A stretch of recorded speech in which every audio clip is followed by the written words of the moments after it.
Audio Jungle.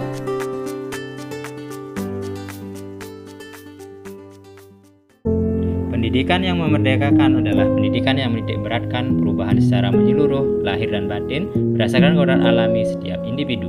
Kemerdekaan yang dimaksud dalam pendidikan itu bersifat 3 hal: berdiri sendiri, tidak bergantung pada orang lain, dan dapat mengatur dirinya sendiri. Kebijakan Merdeka Belajar diluncurkan oleh Menteri Pendidikan Nadiem Makarim pada awal tahun 2020, terinspirasi dari pemikiran Bapak Pendidikan kita, Ki Hajar Dewantara.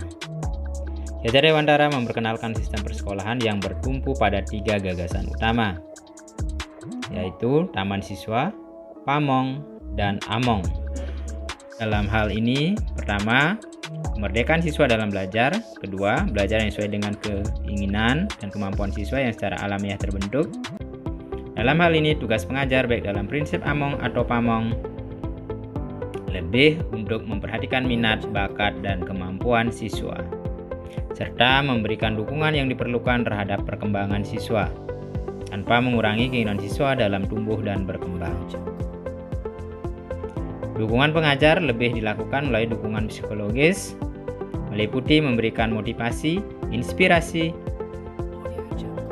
dan menyediakan kondisi yang diperlukan siswa untuk bisa berpikir kritis secara mandiri dalam proses mereka belajar. Namun demikian, pengajar harus berperan aktif ketika siswa mengalami kesulitan dalam proses belajar mereka.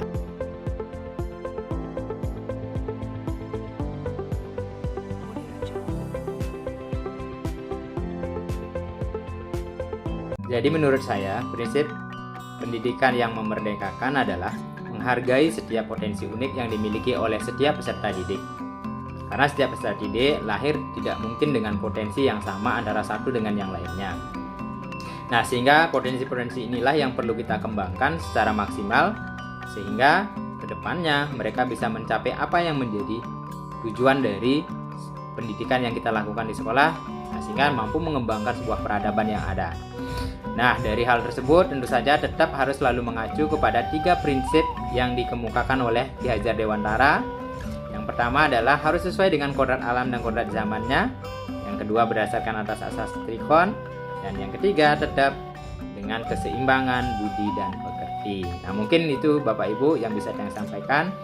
Atas kesempatan dan waktunya saya ucapkan banyak terima kasih. Jadi, yang tutup dengan para mesanti. Om Santi Santi Santi.